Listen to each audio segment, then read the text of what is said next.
Hello, everybody, and welcome to From the Mezzanine, the Broadway podcast for the Broadway fans. Here we talk about all things Broadway news, Broadway grosses, and let's be honest, all of the tea and gossip that happens week to week in the Broadway stratosphere.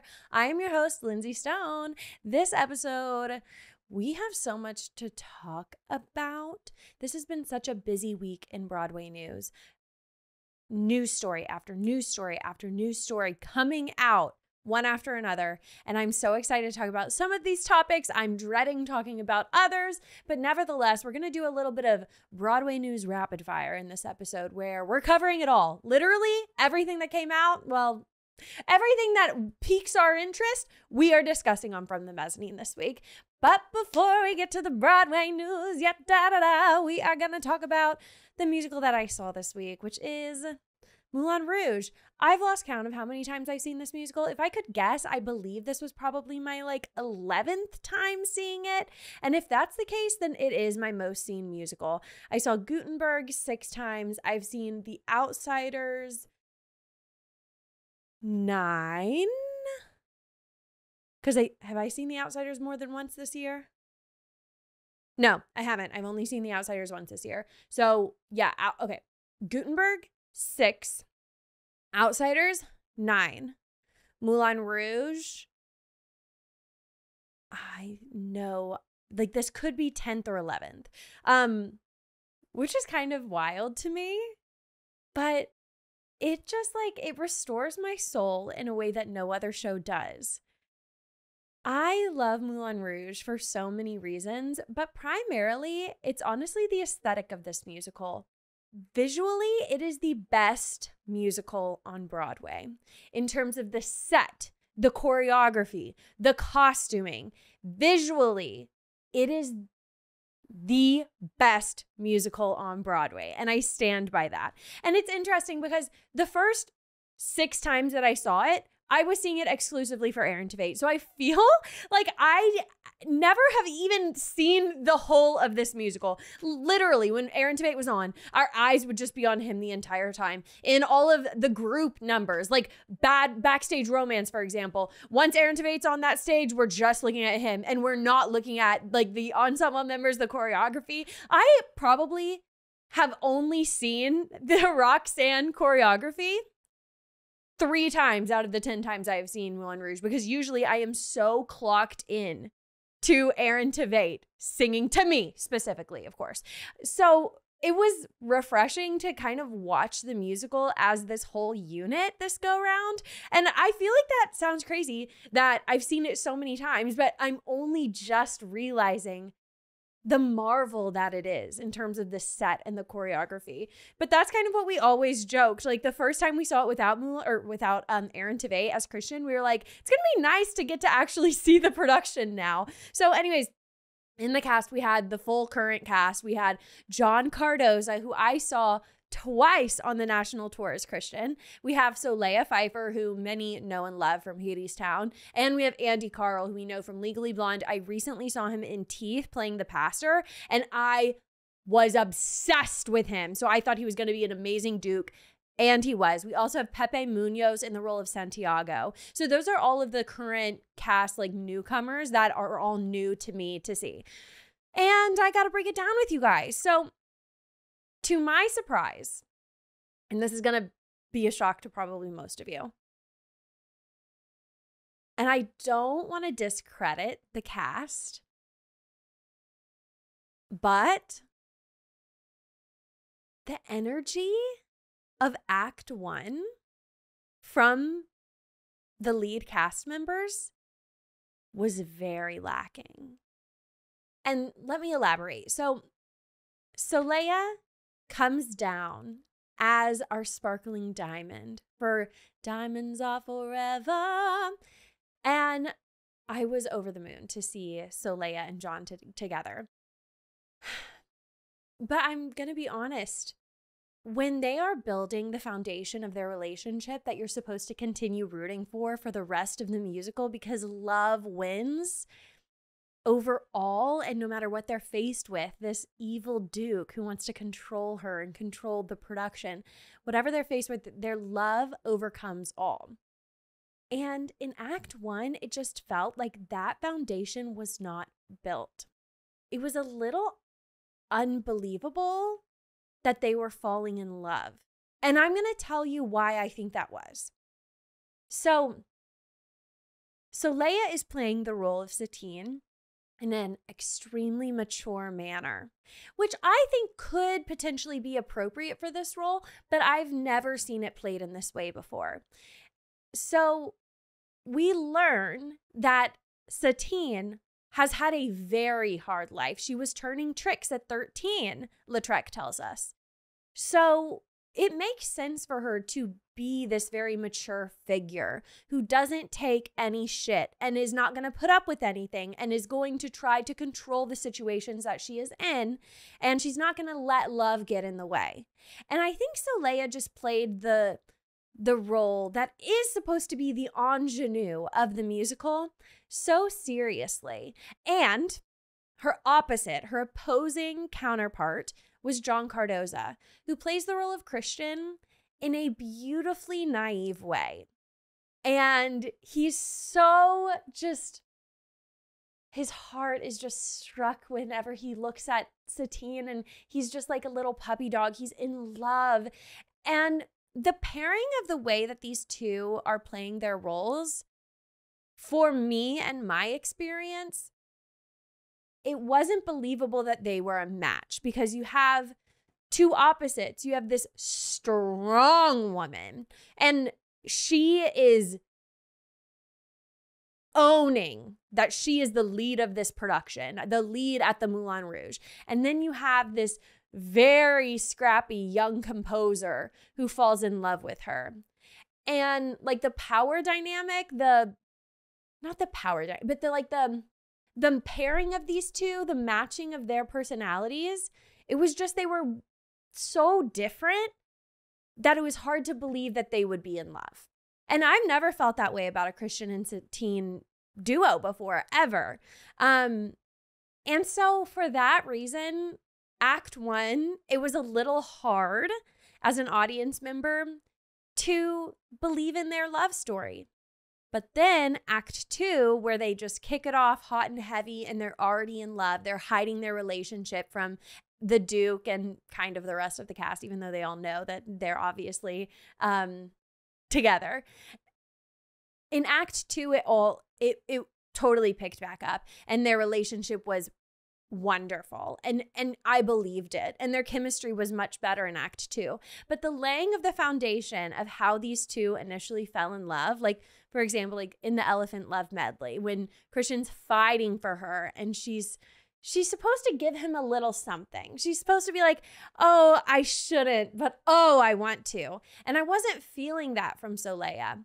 All's this to say, this is simply my opinion. And Solea's vocals are some of the best I've ever heard on Broadway. You may have seen, I saw it on my TikTok, somebody was like voice recording the performance that I was at, and at the end where it's, diamonds are a girl, best friend, she did like the Cynthia Erivo, friend, and I clocked it. And that was awesome. But she put in so many runs, and this being a pop jukebox musical, it is perfect to have a big like diva R&B runny vocalist behind Satine. Like, and she really brings that. And I loved her vocals. I love what she did with the songs. Firework was unbelievable, and it always is. I love Firework. That's one of my favorite points of the musical. So I think that it makes sense for her to play this in a mature way. I think her interpretation of the role of Satine made perfect sense. I just think that the coupling of John Cardoza's just so tried and true and honest, beautiful, wearing his heart on his sleeve Christian, that pairing is not working particularly for me, but them each separately in their own regard were really great. Saying great is a massive understatement. They are incredible. Andy Carl was a phenomenal Duke. I Love the Duke. I think the Duke has some of the best songs in the musical. And yeah, he did exactly what I thought he was going to do. My surprise was Pepe Munoz. So back when we reported on this casting, we learned that Pepe Munoz, he was on the national tour of Moulin Rouge. He's been with the production for years, and he's best friends with Celine Dion. Crazy fun fact, right? And he was such a good Santiago. He brought a lot of humor to the role. He is incredibly attractive, which is just a benefit of the role of Santiago. So I loved him. I hope he stays in Moulin Rouge for a while. But I gotta be honest, like, Bryn won the lottery for that day. It was Wednesday. And then I won later that day, like sometimes they do like a second round of lottery for the people who didn't like claim the tickets in time. I was offered that lottery next. And we already bought the tickets, so we were good. I didn't buy. And then yesterday I won the lottery again. So all that to say, first of all, I really want to go because I love this show so, so, so much. And it's such a fantastic production. I love the music. The music is my favorite. And I love the lines. Like, this is a musical that I could quote, and I'd hope that I could after 11 times seeing it.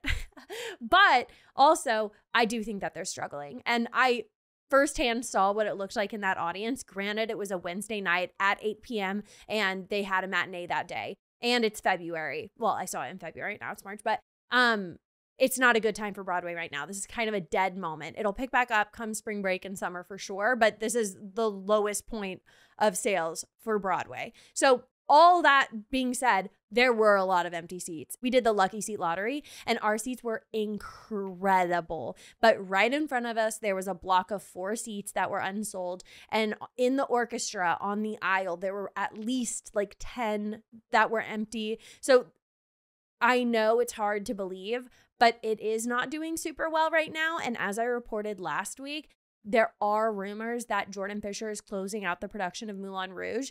And that would be tragic. I would really hate seeing anything else in the Al Hirschfeld Theater.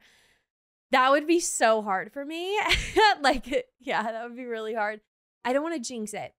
I don't think that they should close. They're so successful when they cast somebody of renown, like Titus Burgess, Boy George. These people pick up the production, and I don't see why they can't continue to do that. Jordan Fisher is definitely going to pick it back up. Boy George is going to pick it up. So I do believe that it has the potential to stay on Broadway for at least 2 more years. It's doing really well, despite quite a bit of seats being empty. They are still doing really, really well.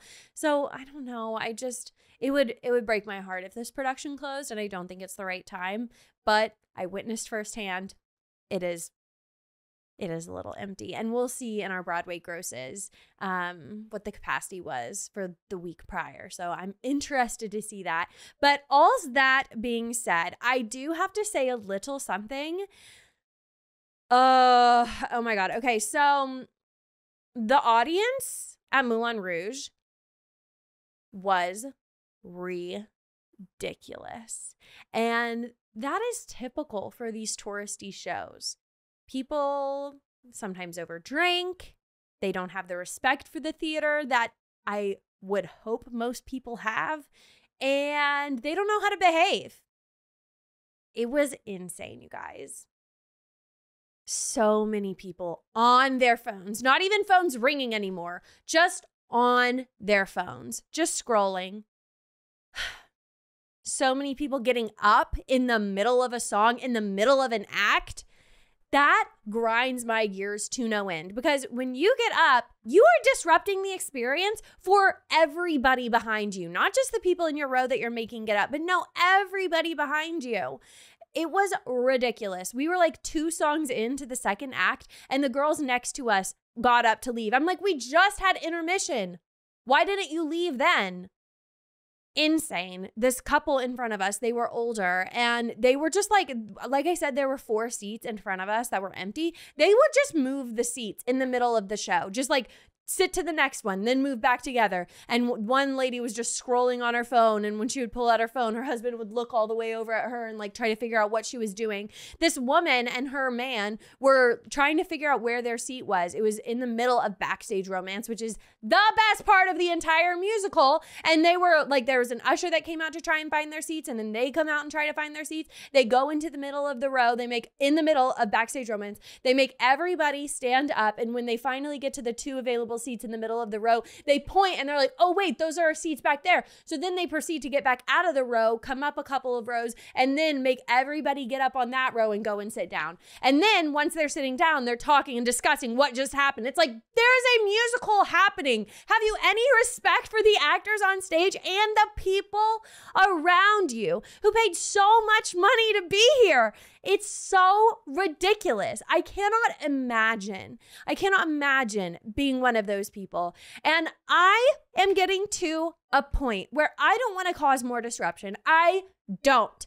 But you cannot behave that way. It's ridiculous. I was so inclined to tap on that lady's shoulder and say, excuse me, ma'am, I may be much younger than you, but I have the capability to stay off of my phone for 2.5 hours, and I have the manners to not scroll. And like when a light on your phone, it literally lights up the entire orchestra. Like you can see it. Like I could see phones being turned on rows and rows and sections away from me. And I was so wanted to call her out on it because people should not be able to get away with it. And granted, the ushers are doing what they can. They would come out and like look and like shine their light. There's this woman in The Outsiders when we saw it last who she was getting checked on. I kid you not, like every 5 minutes, an usher had to just come and look at her so she would put her phone away. It's like, do not go to a show if you're going to be on your phone. It is pitch black where you're sitting.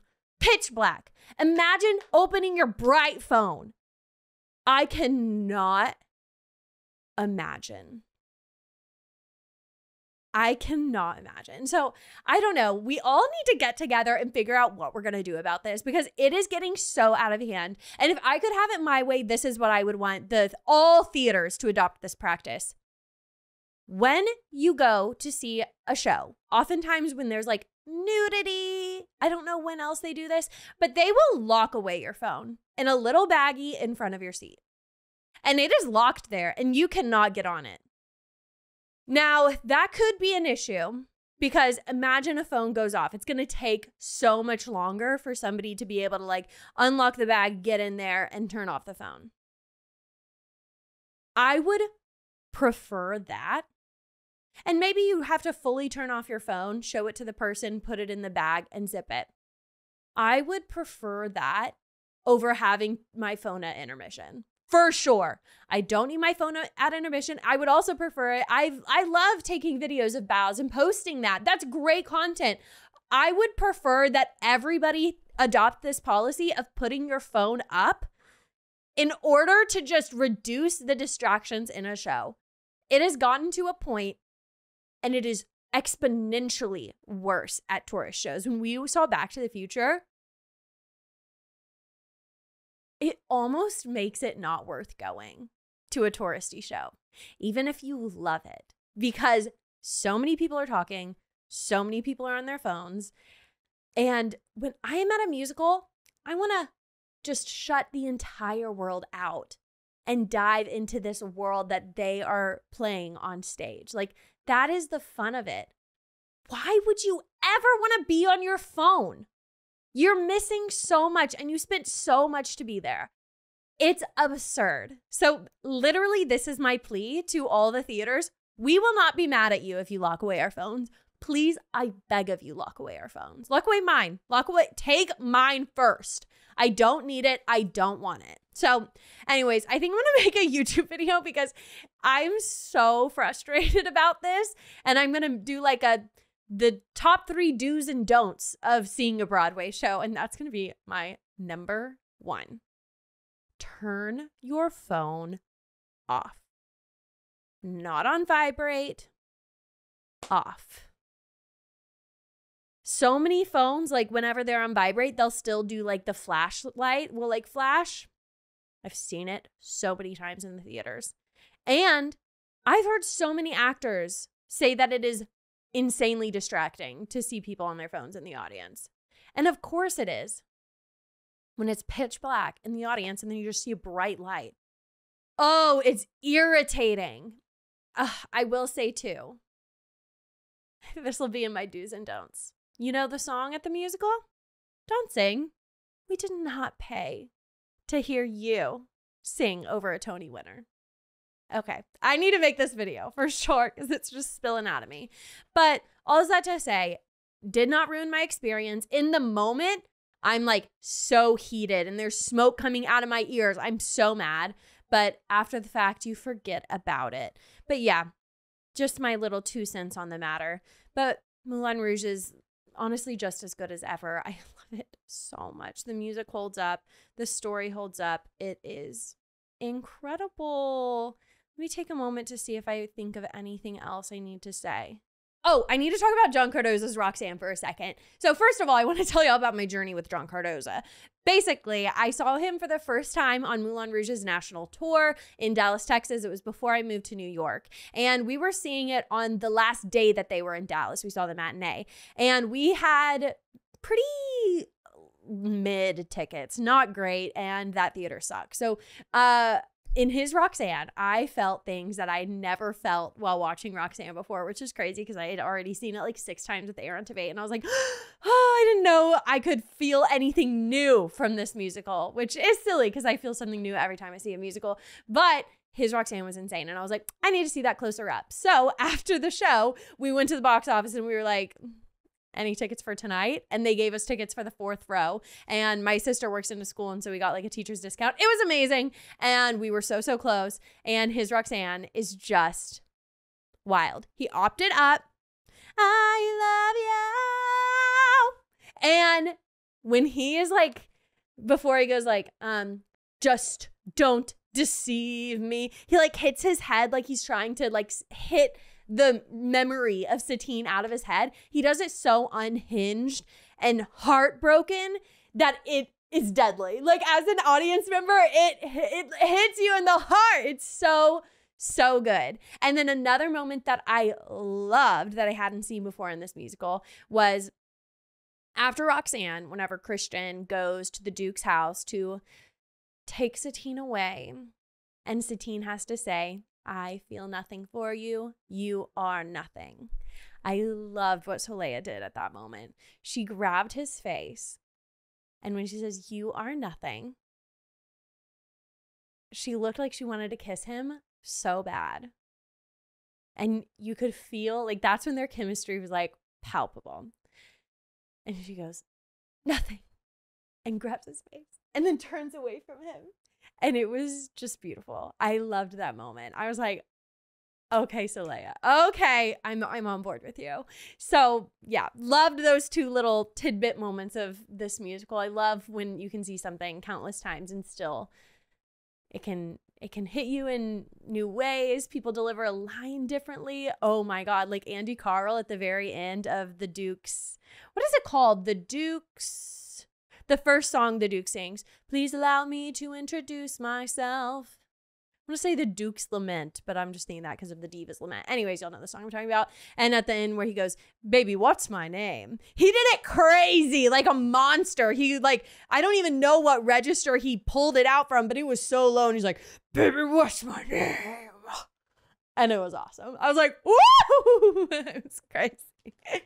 I love this musical. I want to see it again so bad. So yeah, that's my little recap for the week. Let's get into the Broadway grosses. So this is for the week ending on February 23rd. And our top of the list is Wicked, of course, which I'm recording this before the Oscars, but this is coming out after the Oscars. I cannot wait to see how Wicked does. They say that Cynthia Erivo and Ariana Grande are opening the Oscars. And I think that's a good sign for maybe where Wicked is headed at the Oscars. Maybe we'll take home Best Picture. Knock on wood. Anyways, we'll talk about it next week, I'm sure. Okay, Wicked number 1, Lion King number 2. Hamilton is number 3. That's high. Outsiders is 4. Whoa. So what we're seeing right now is Gypsy's knocked out. Usually that one was like number 3. But Outsiders at 4 is insane with 102% capacity, and they're grossing $1.4 million. That is wild. Aladdin is 5. MJ is 6. Sunset Boulevard is 7. The Great Gatsby is 8 with Sarah Hyland joining the cast. Death Becomes Her is 9 and Angelia is 10. Okay, where is Gypsy? Cabaret's 11. Hell's Kitchen is 12. Redwood is doing pretty good. They have 89%, but they're grossing just under $1 million. So something must have happened at Gypsy because it's even grossing less than Moulin Rouge. And they only had 58% capacity last week. Oh, they had understudies. Understudy for Audra was on. Wait a second. And that changed it to 58% capacity. Holy cow. 58% capacity? What? That is shocking. Audra can't call out. Like, literally, Audra, you can't go. Whoa. It makes sense people see this production for Audra McDonald, but I would not have think it would have dipped it down to 58% capacity. But I did want to note Moulin Rouge's capacity. They had 89% capacity last week. Their grosses is at 884,000, so well under $1 million. But their previous week, they grossed over $1 million, and that was the holiday week. So that makes sense. I don't know. I don't know how I feel about this. We need to track that grosses because if it dips further down, they will replace.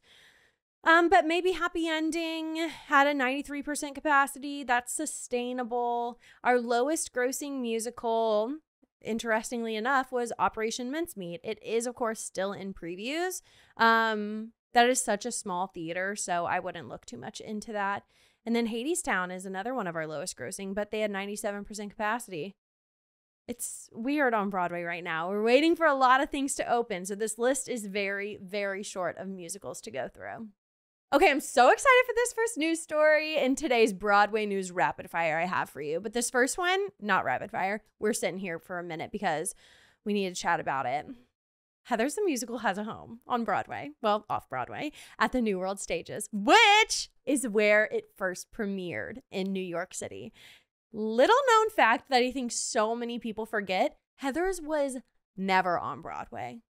This cultural moment that so many musical theater lovers are obsessed with never came to Broadway.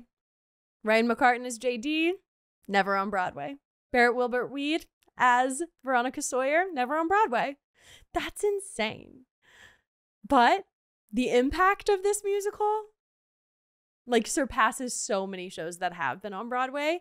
And I do believe if this off-Broadway show is a success, it will come to Broadway. It will. And I'm not saying that I want it to. I think New World Stages is a really appropriate venue for it to come. And I mean, it's perfect. It was already playing there. New World Stages. It's so close to Broadway. It's easy to get to. I think that it will be pretty successful. I am so excited because I love Heathers so much. Like, it cannot be put into words. It is some of the best music. But I will say, they are bringing the West End production over to New York. So it has different songs and I assume different lines. It is different than what we used to know and love from that YouTube bootleg that we all watched back in the day. And if you haven't seen it, watch the YouTube bootleg. Maybe I'll rewatch it. Yeah, I should. I haven't seen it probably since high school. So I should definitely rewatch it and just like remember those feelings. But I listen to the music all the time. I love Heathers, but I do need to listen to the West End cast album. People say that it's much better. I've listened to the songs like once or twice, but I haven't really dived into it. So I know there's a song called Say No, and I've heard that's like the new premiere song instead of like Dead Girl Walking. Oh, but I'm so excited. And it's interesting because I was thinking, okay, maybe they'll bring some of the cast over from the West End. I know Jamie Moscato played JD, and he was so good as JD, but he was just cast as Gatsby on the West End. So he won't be coming over, which makes me kind of feel like they're going to recast it in New York. And I have a dream cast here. I spent so long trying to figure out the perfect Heathers the Musical dream cast. And I think I kind of killed this. So I'm speaking this into existence because low key, anything we say on From the Mezzanine, the casting director's here. So y'all, take note.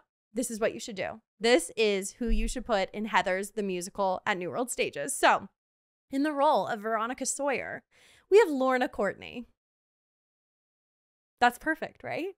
That's perfect. Who we know from & Juliet as Juliet. She has the power to lead a musical. She's been doing some off-Broadway things. So I think this is so totally probable that she could come into this role as Jason Dean. Now, I really love this casting. We have Antonio Cipriano or Joshua Grasso, who I recently saw as Jordan Fisher's understudy in Urinetown. Antonio Cipriano, we know him from Jagged Little Pill. He is amazing. And honestly, just because of my love and adoration for him, I would prefer Antonio Cipriano, but low-key Joshua Grasso would be a killer as JD. Okay, next, Heather Chandler. Y'all know I had to put her in this dream cast. It's Mackenzie Kurtz. Can you even imagine hearing her sing Candy Store? And plus, we see her in so many princessy, poppy, girly, two shoes roles. And Heather Chandler, she is that bitch. Like, she is going to show up stomping, and she is so powerful. So I would love to see Mackenzie Kurtz in this sort of baddie role. And I know that she could do it. She's everything. Okay.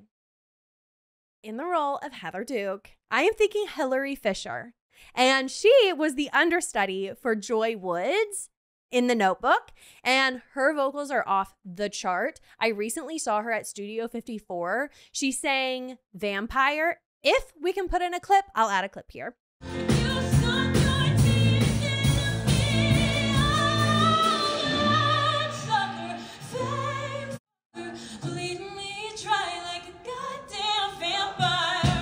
But honestly, I just want to see her working, and I want to relish in her vocals. And Heather Duke, all of the Heathers honestly have to have killer vocals. Like, first and foremost, their vocals need to be off the chart. So Hilary Fisher, she's our Heather Duke.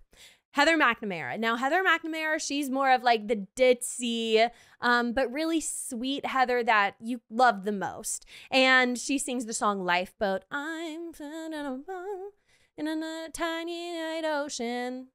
Okay, wow, I really need to brush up on my Heathers. I'm so sorry for that. But in the role of Heather McNamara, I have Jessie Lynn, who y'all certainly know from TikTok and Instagram, and she's been vying for a role in Heathers. She keeps posting about how she looks so good in a blonde wig, and I think she would slay this role. And I think she would honestly slay any of the Heathers or Veronica. But you know, I just feel like Heather McNamara, she would fall right into that role and it would suit her really, really well. So that's my dream cast for Heathers. And low-key, it's perfect. So just do it already. It's perfect.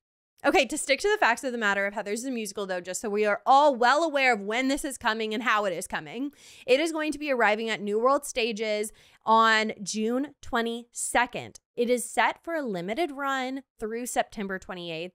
Oh, wait. Oh my God. We can see it on September 1st. Dear Diary.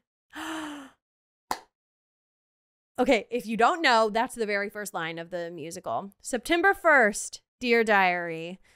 I believe I'm a good person. I believe there's good in everyone. Oh, wow. I'm going to get tickets for that. I think tickets go on sale on March 30th. I'm going to get tickets for September 1st. What day of the week is that?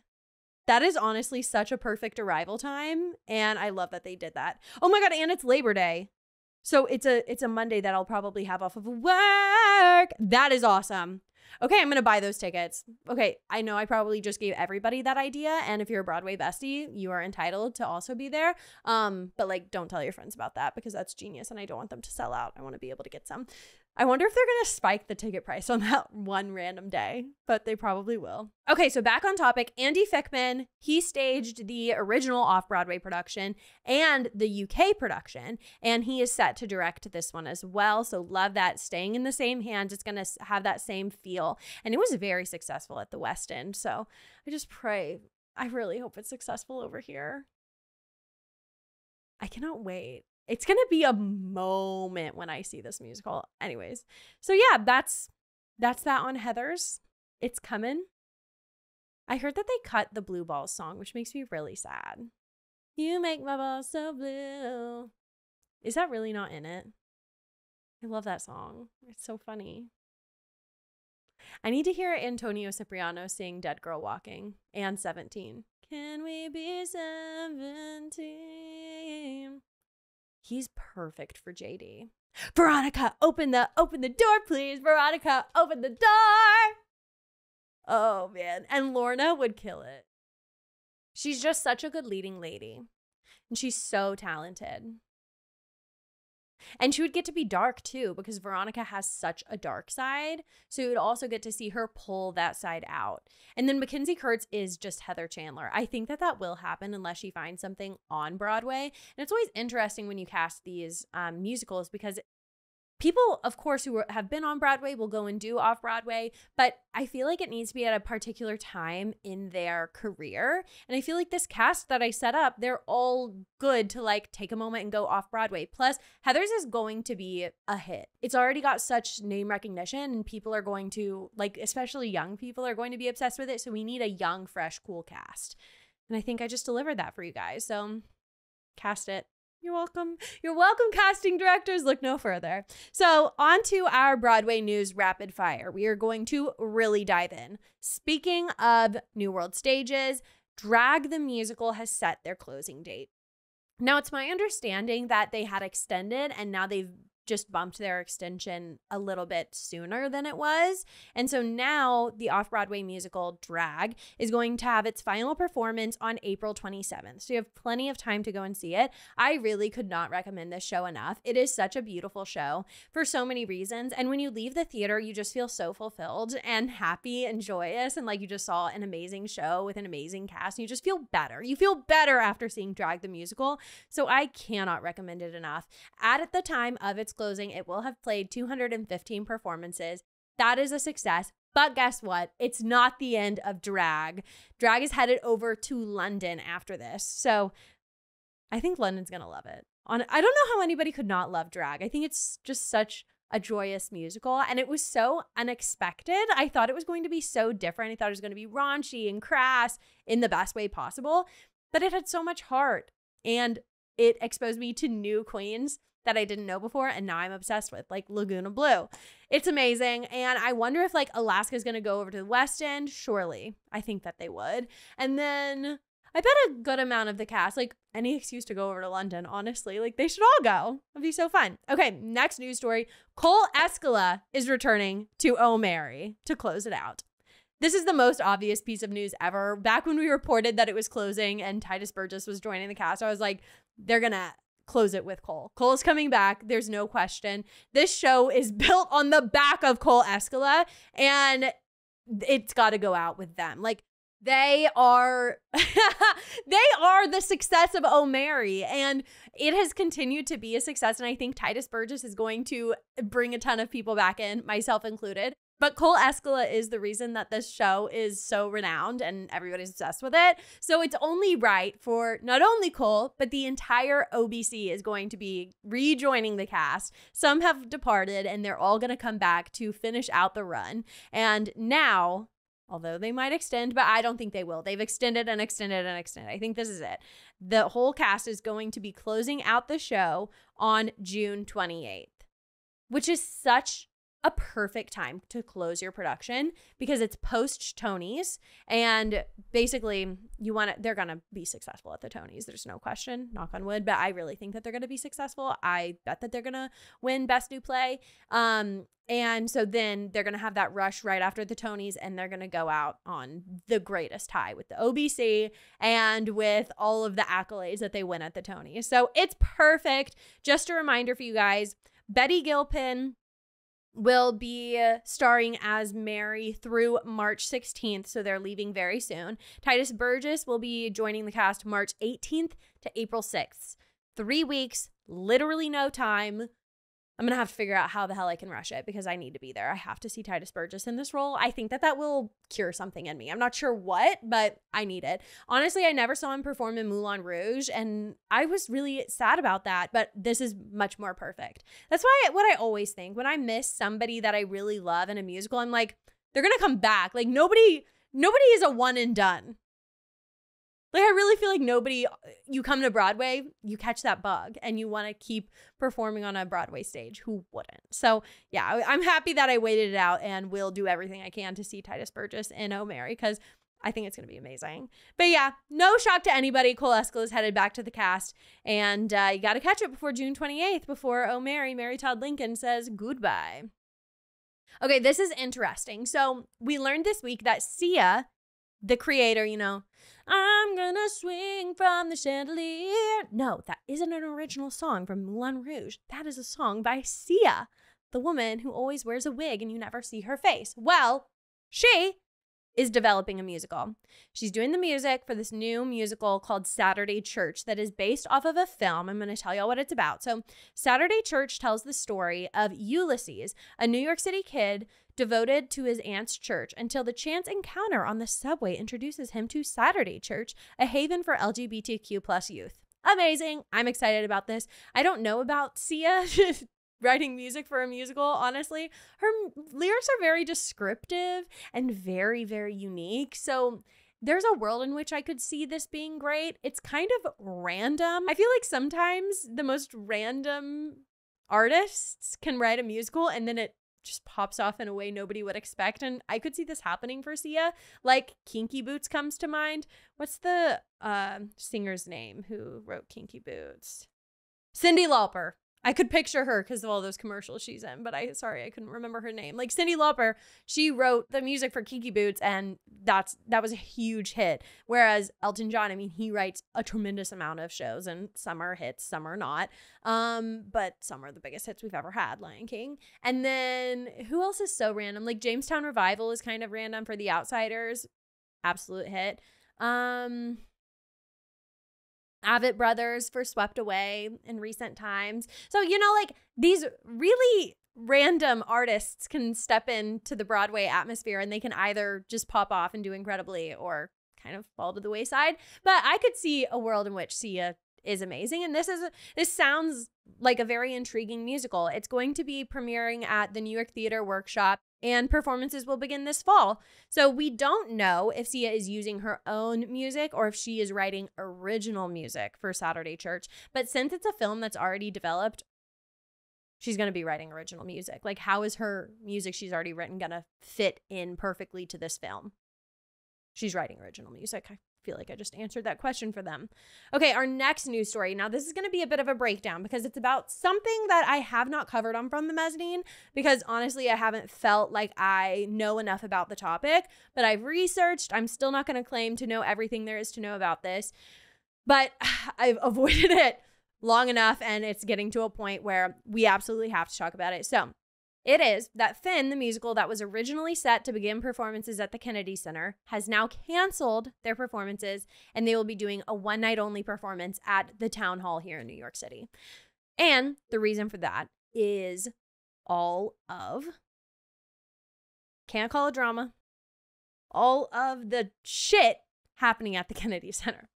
I don't know how else to phrase that. So I dove into it, and like I said, I'm not going to claim to know everything that's happening, but it is incredibly frustrating and heartbreaking that this is occurring, because the Kennedy Center is, and always has been, the premier venue for fine arts.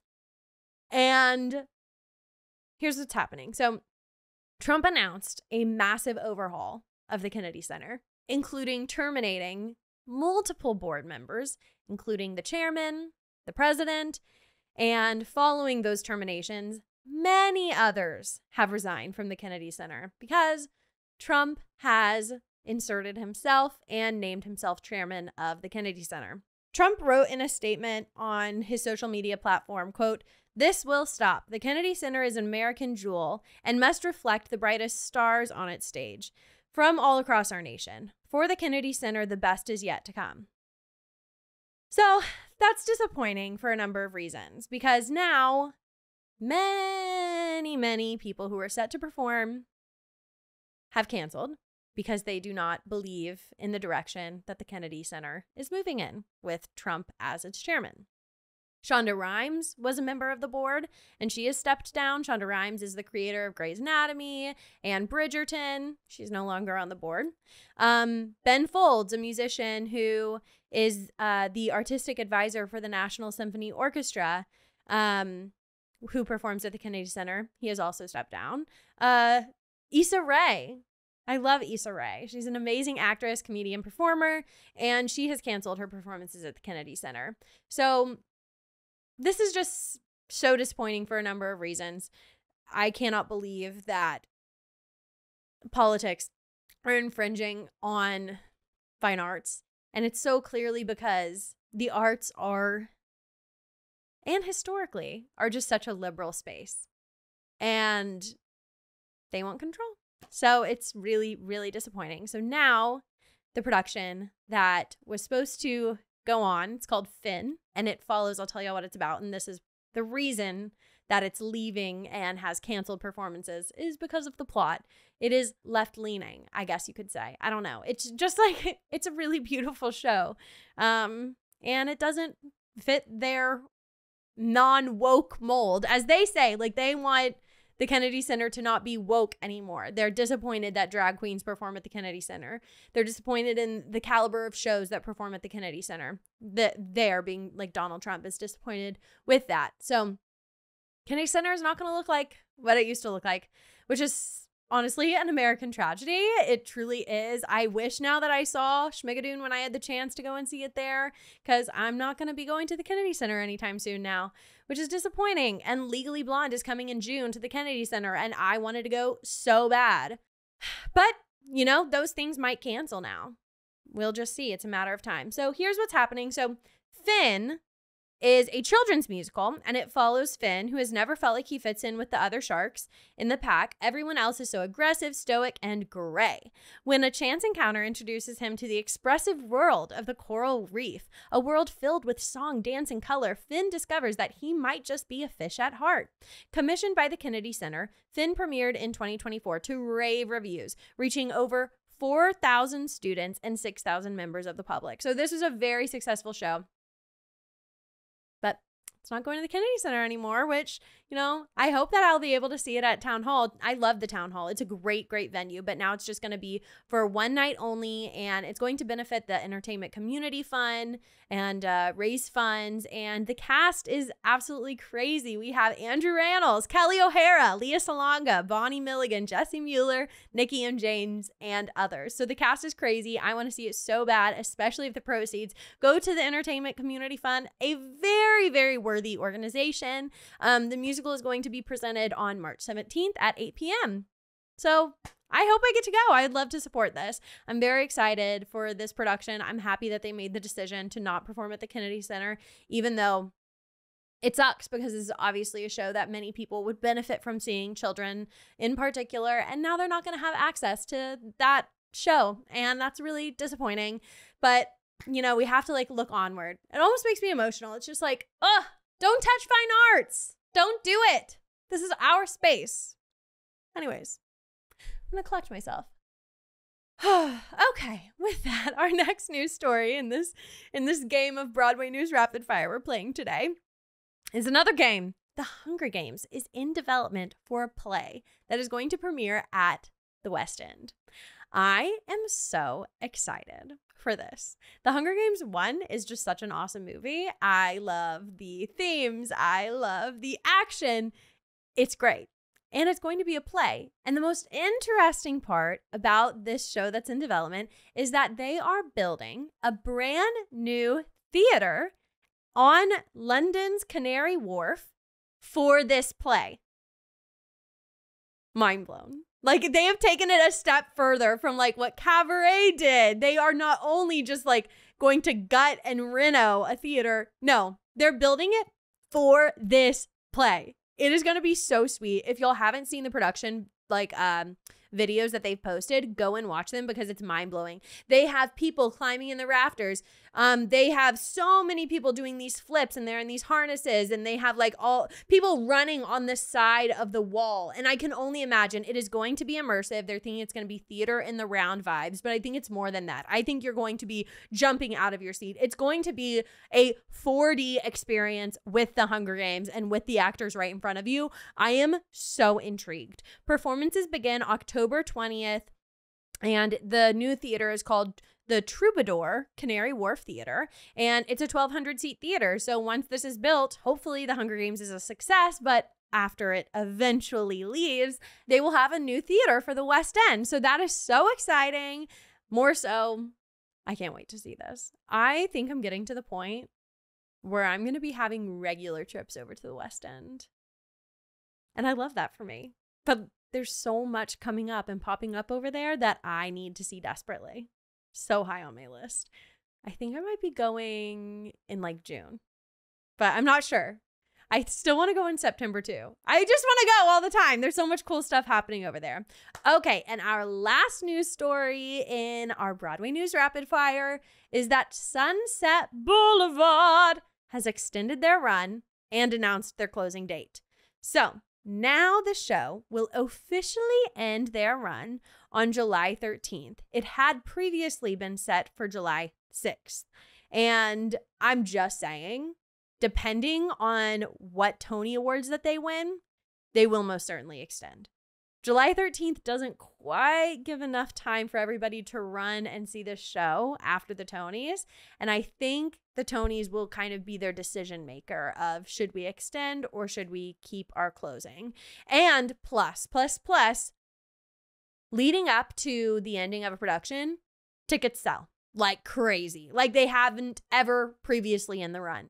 So I think that they're trying to cultivate that feeling near the Tony Awards of like, we are selling so much, we are so successful, so that they can then extend and just like rake in the cash for probably another 5 weeks after. So that's awesome. I wouldn't say count on the fact that they'll extend, but that's just how it feels to me. I think Sunset Boulevard will do okay at the Tony Awards. I think even if they don't win, they'll catch a lot of eyes that will be interested in this production. People who didn't know, like, whoa, Nicole Scherzinger is performing just down the street, because believe it or not, there are people who don't know that.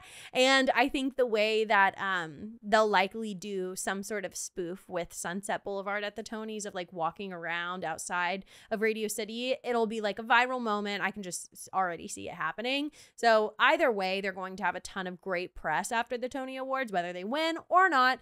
And I would bet on the fact that they'll extend, but if you are planning a trip to New York after July 13th and want to see Sunset Boulevard, I wouldn't count on it. You know what I mean? Like, don't bet all your eggs in one basket, but I think that the likelihood that they'll extend is pretty high. But this is interesting too. A lot of people were speculating on if they would just recast the role of Norma Desmond and continue with their run, because they have been pretty successful, but now this gives us the answer that they don't plan to.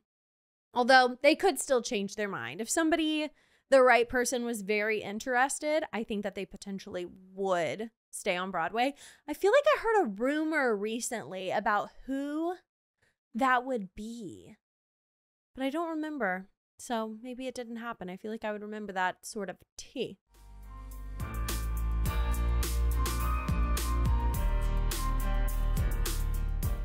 That is the end of this episode of From the Mezzanine. Thank you so much for joining me. You can find all things FTM at FromTheMezzanine.com. Join me over on the Patreon for Meet Me at the Stage Door, which is our extended version of a podcast episode, basically. I sit down here, debrief the app, talk about some things that I didn't talk about on the episode, which we will get into on the Meet Me at the Stage Door, but that is just for the Broadway Besties over on the Patreon. You can go to patreon.com/FromTheMezzanine.com and join to become a Broadway Bestie for $5.99 a month.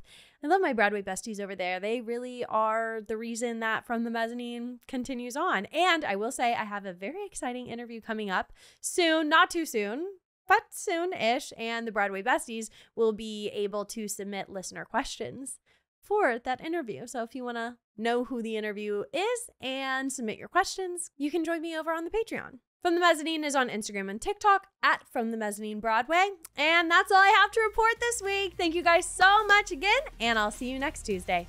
Bye!